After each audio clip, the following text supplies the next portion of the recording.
Salut à tous et à toutes, c'est Riltar. Y a pas si longtemps que ça, en novembre. Y a pas si longtemps. Oui. En novembre. Et bah... Ah!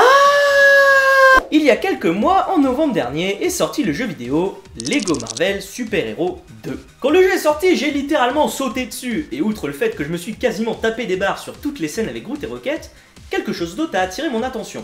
Dans ce jeu original proposé par Lego, nous suivons principalement les Avengers, les Gardiens de la Galaxie, ainsi que d'autres petits personnages bien connus du MCU. Et oui, je précise bien du MCU, puisque sans doute un coup de pression de Disney sur la Fox pour pouvoir la racheter à l'époque, il n'y a ni X-Men, ni 4 Fantastiques, ni aucun autre personnage de la Fox. Quelle bande de putes! Tout ça pour du pognon. Donc, dans ce jeu, nous suivons les aventures de nos héros pour lutter contre Kang le Conquérant, venu du futur pour foutre la merde. Dans ce but, Kang crée alors Chronopolis, une gigantesque ville bâtie à partir de différents éléments de l'espace-temps ainsi que de différents univers parallèles. Bon, tu vas nous le dire le sujet de ta vidéo ou bien? Oui bah ça va, j'y viens, laisse-moi mettre un peu de contexte quand même. Merde. Du coup, grâce à cette histoire de distorsion dimension-temporelle, on a accès à plus de 216 personnages, ce qui est énorme. Et je ne compte même pas les DLC. Du coup, cela va de soi, dans ces personnages, il y en a sans doute certains que l'on ne connaît pas si on ne suit pas les comics. Et dans ces personnages inconnus, certains sont bien ancrés dans l'histoire principale du jeu. Et du coup, bah, je me suis demandé qui ils étaient. Dans cette vidéo, vous l'aurez compris, je vais donc vous parler de certains de ces personnages.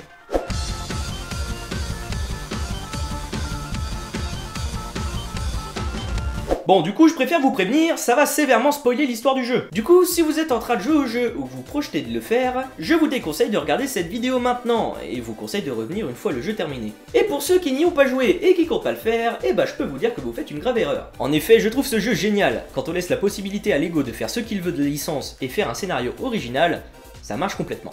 Contrairement aux simples adaptations de films, les blagues sont beaucoup plus facilement amenées, ce qui fait qu'elles font mouche beaucoup plus efficacement. Vous étiez où? On faisait sauter des trucs défensifs. Plein de lasers, des explosions, tout ça. Je s'appelle Groot. Chut! À quoi bon leur mentir si tu leur dis tout de suite qu'on mangeait du dessert? Ah bah comme leur film en fait. La présence de la présence nous est montrée dès la deuxième mission du jeu. Dans cette mission, Captain America, She-Hulk et Thor sont chargés de se rendre dans un ancien centre de recherche en Sibérie. La présence apparaît donc alors et retourne Captain America contre ses amis par le biais d'un contrôle mental. Son vrai nom est Sergei Krylov. On est donc en présence d'un bon gros communiste des familles. Pas d'amalgame s'il te plaît, tous les Russes sont pas communistes. Comment ça, tous les Russes sont pas communistes? C'est pas ce qu'ils disent sur Twitter. Sergei était un scientifique dans le nucléaire. À cause des radiations de son travail, il tomba malade. À cause de ces mêmes radiations, il contamina sa femme, qui était enceinte à l'époque. Du coup, les radiations agirent sur les embryons, et ceux-ci vinrent alors au monde avec des pouvoirs. Il travaillait dans le nucléaire, donc il était communiste. Va pas le nier, tu sais que c'est vrai. Et tu sais aussi que je pousse beaucoup trop sur ce cliché. Pour essayer de se guérir, il força le docteur Tanya Belinskaya à se faire sauter avec lui au moyen d'une bombe à cobalt. À la suite de cette explosion, Starlight et la présence virent le jour. Il foutu pas mal de sbeules en Russie, essayant un jour de contrôler la population et un autre jour de se faire un harem composé uniquement de femmes buveuses de vodka. C'est normal en Russie. Avec cette nouvelle forme vinrent de nouveaux pouvoirs, tels que la capacité à créer des champs de force ou à projeter des décharges énergétiques. Il peut aussi, tel Ant-Man ou la guêpe, se rapetisser à une taille moléculaire. Cependant, son pouvoir le plus intéressant reste le contrôle mental. Il peut contrôler quasiment n'importe qui et leur donner au passage une partie de son pouvoir. C'est où qu'on signe pour être communiste? Non, parce que sur le papier, ça a l'air vachement cool en fait. Atuma fait son apparition dans la troisième mission du jeu. Dans celle-ci, en parallèle de l'équipe envoyée en Sibérie, Iron Man et Captain Marvel sont envoyés dans l'océan Pacifique pour détruire les nouveaux générateurs surpuissants de l'homme-poisson. Yojin Karate.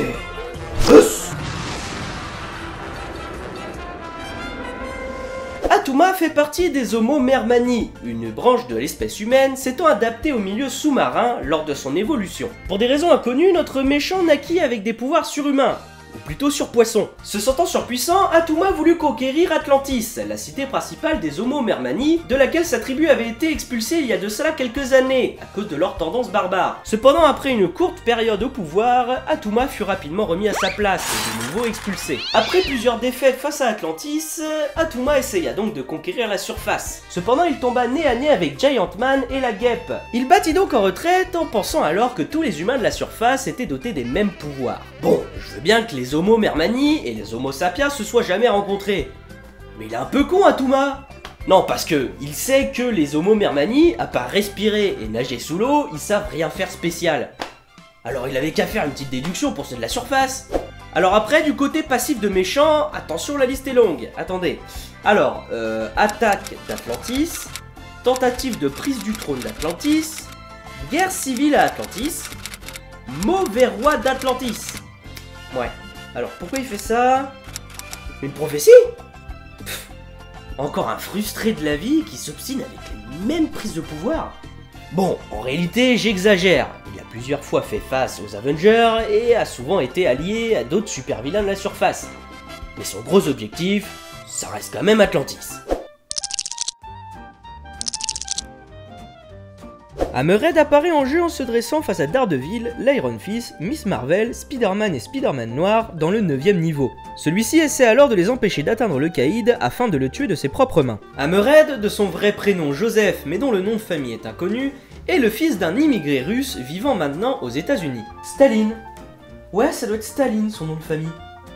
Eh mais attends, ça nous fait deux Russes là. Enfant, Joseph était un fan de la mafia. Il allait même jusqu'à raconter à ses camarades de classe qu'il était d'origine sicilienne. Cependant, et cela va de soi, son père n'était pas vraiment enjoué à l'idée que son fils renie ses origines.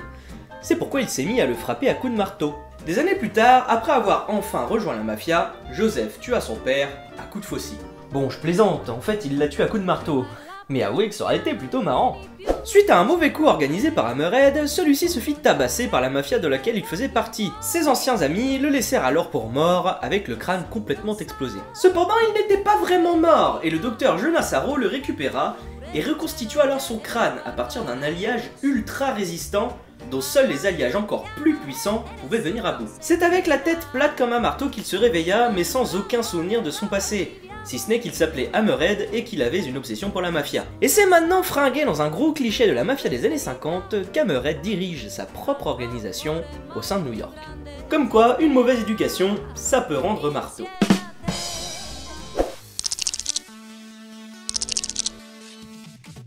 Ce héros vêtu de rouge et de blanc est rejoint par Doctor Strange, Hulk, Thor, Captain America et Captain Marvel dans la 16e mission du jeu. Ceux-ci se rendent alors à Lémurien pour aller chourer un fragment de Nexus au cher Attuma présenté plus tôt. Stingray signifie ray en anglais, et ça tombe bien puisque notre super-héros a sur son torse sa putain d'anneau. De son vrai nom Walter Newell, Stingray est le plus grand océanologue de sa génération. Il connaît si bien son sujet qu'il fut contacté par le gouvernement américain afin de travailler pour eux. C'est ainsi qu'il se retrouvait à travailler sur un prototype de ville sous-marine, avec pour projet d'en construire plusieurs et ainsi pouvoir régler les problèmes de surpopulation à la surface. We need to build a Ville aquatique. C'est ainsi qu'il rencontra Namor, le souverain d'Atlantis. Après plusieurs péripéties, un lien fort commença à se créer entre les deux êtres. Habillé de son armure de plongée suréquipée qui ferait rougir celle de Tony Stark, il commença à avoir une bonne réputation sous le niveau de la mer, mais aussi au-dessus, ce qui l'amena à devenir un allié récurrent des Vengeurs. Sans son armure, Walter n'est rien.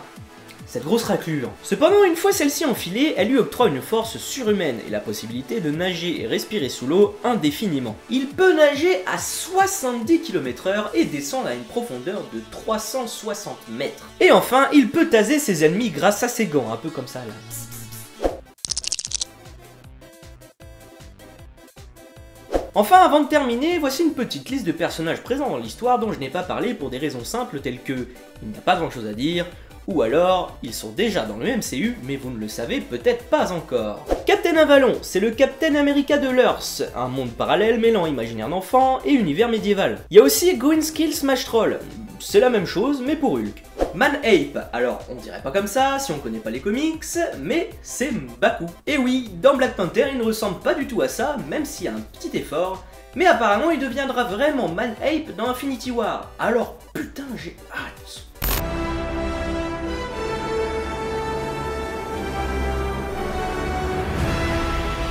Bowman et Tactical Force. C'est les versions Hydra, Dawkey et Iron Man. Genre ça se voit pas. Kid Cold et Arizona Girl. Ce sont basiquement des cowboys. Captain Corbett, c'est un dresseur d'animaux de cirque diabolique. Attends, quoi? Dans le MCU, Steel Serpent est le nom de la drogue présente dans Daredevil et Iron Fist. Cependant, dans les comics, Steel Serpent est le pseudonyme de Davos, l'ami de Danny Rand. D'ailleurs, sur son torse est tatoué le fameux dessin du dragon sans ailes, même dessin qui est utilisé pour illustrer les drogues dans les séries de Netflix. Coïncidence? Je ne pense pas du tout. Bah non, bien sûr que c'est voulu. Putain, qu'est-ce que vous êtes con, vous? Black Bolt, Medusa, Triton, Karnak, Maximus, Lowjack, Crystal, Gorgon... Riltar? Oui? C'est des personnages d'Inhumans que t'es en train de citer là. Oui, je sais. Et ils ont une série dans le MCU. Exactement. Produite par ABC et diffusée sur ABC et CTV en septembre 2017, composée de 8 épisodes d'environ 45 minutes chacun. Alors pourquoi tu... Parce que cette série a déjà été oubliée par tout le monde. Ça a pas l'air de... Bah en soi je surkiffe pas la série, mais quand tu vois que la plupart des avis négatifs ont été publiés par des gars qui ont même pas été plus loin que l'épisode 2, mais on faut arrêter de se foutre de la gueule du monde. Je serais pas contre une deuxième saison, tiens, pour qu'ils puissent fermer leur clapet à toutes ces grosses merdes là, comme ils l'ont fait là pour Agent of Shield. On croyait pas en Agent of Shield, hein. Finalement, qu'est-ce que c'est? C'est la plus grande série du monde, mon gars. Ok, d'accord. Bon, tu vas aller te calmer, et moi, je vais finir cette vidéo. Merci à tous et à toutes d'avoir regardé cette vidéo. J'espère que tout comme moi, vous aurez aimé connaître de nouveaux personnages. Comme d'habitude, si j'ai pu dire des conneries sur tel ou tel personnage, n'hésitez pas à venir me corriger en commentaire.